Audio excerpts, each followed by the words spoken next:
the aircraft now has regained.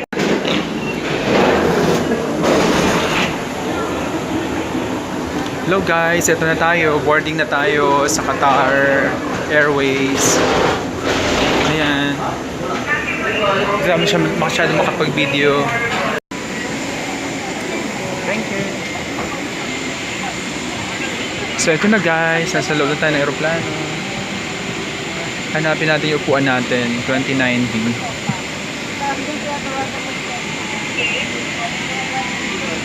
Diba ang laki niya? 29B. 29B.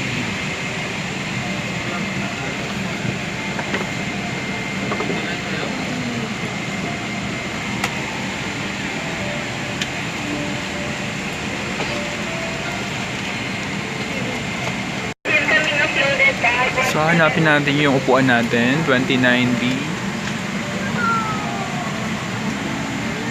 Sana malapit tayo sa bintana. So ito pala guys, yung itsura ng loob ng Qatar Airways.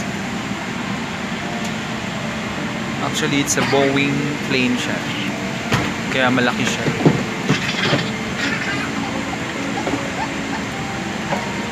Ayan siya. So hopefully, in the future, makasakay din kayo.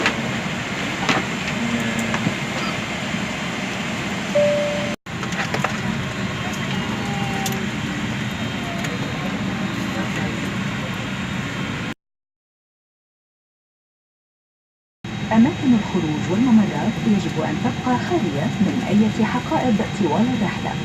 حقيبة اليد يجب أن توضع بشكل آمن في الخزائن العلوية أو تحت النجاة على صفارة لجلب الانتباه وعلى ضوء يشتعل تلقائيا عند ملامسة الماء. ستوزع سترات النجاة للركاب. So ito guys yung ating second meal. Actually first meal for today, pero ito ata yung last kasi malapit na tayo sa Doha. So ito yung breakfast. Meron tayong bread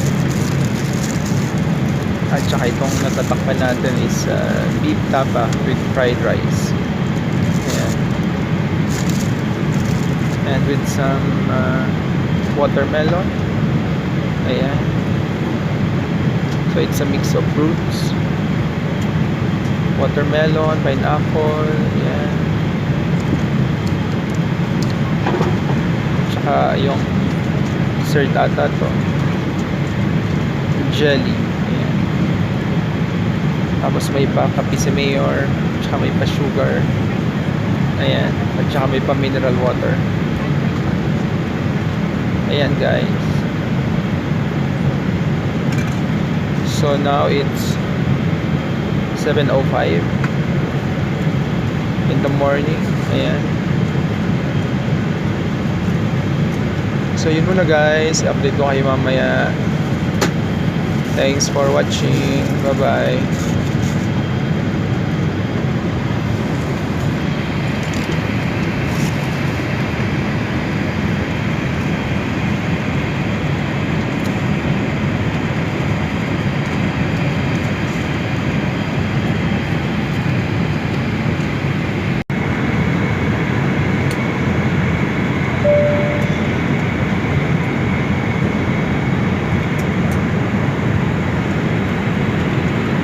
على تنتهي من مقر شرطة الناس الجنوب يأثر بقوم الشخصية في الأماكن المخصصة في الأرض العلوية أو في المكان المخصص لأنها مقاعد أمامية يجب أن تكون مخارج الشوارع بما في ذلك المقاعد أمامية خالية من جميع الأركان.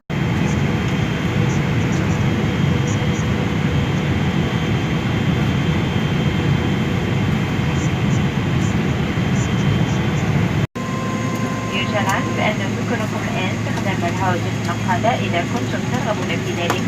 كما نطالبكم بأنه من الصالحين إلى الأماكن المخصصة لذلك في المطار. للإجراء التي يسرنا عنكم بين دولة قطر خلف أعقاب مواطنين 80 جنسية من تأجيل الدخول لمعرفة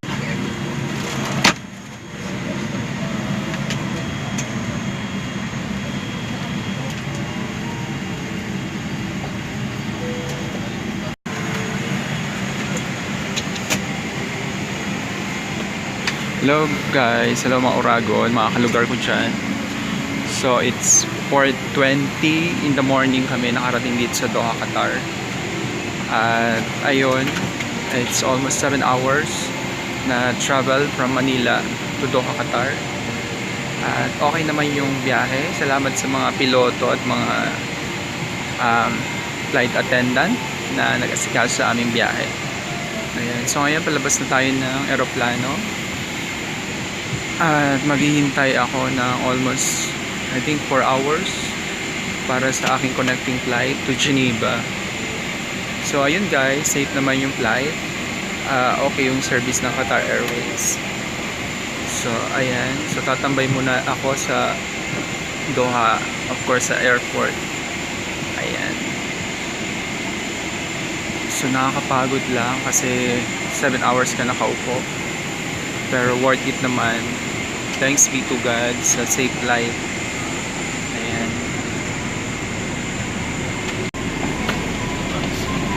Thank you, ma'am.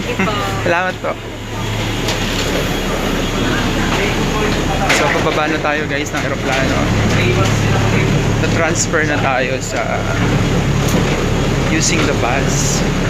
Papunta ng Doha International Airport.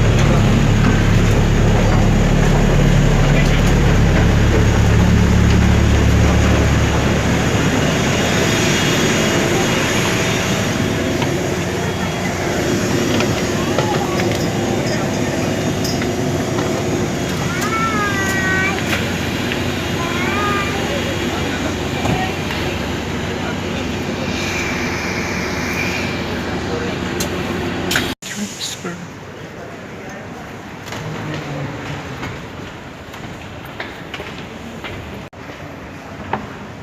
Ayan guys, nakababa na tayo ng bus. So pupunta na tayo ng transfer. Pero naghihintay muna ako ng 4 hours para sa connecting flight. Pero anyway, nakatulog naman tayo ng maayos sa aeroplano. Kaya siguro hindi na tayo matulog dito para baka kasi maiwanan tayo ng biyahe. So pupunta na ako ng transfer area. Ayan. Pero dadaan muna tayo ng security.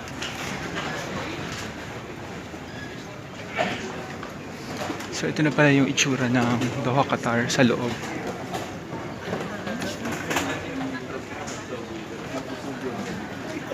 Hanapin muna natin yung Next flight, please. Connection. connecting flight. Transfer flight. All transport.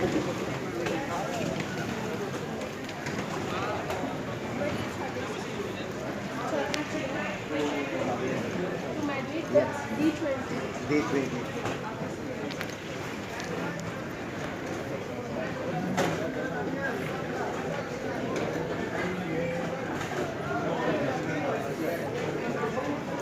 Ating Geneva.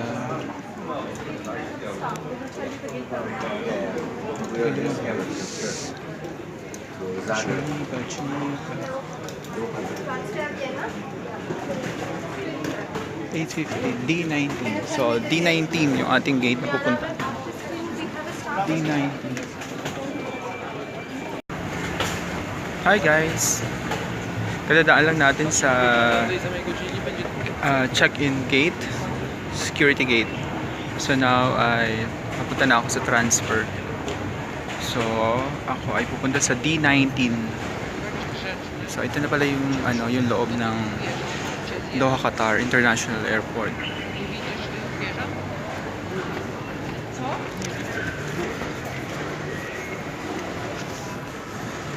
So 7:15 yung ating boarding, I mean yung check-in, then 8:15 yung departure. So ito yung mga loob ng Doha, Qatar. Yan, may mga stores. Attention please. We would like to draw your attention that smokers only allowed in the designated areas.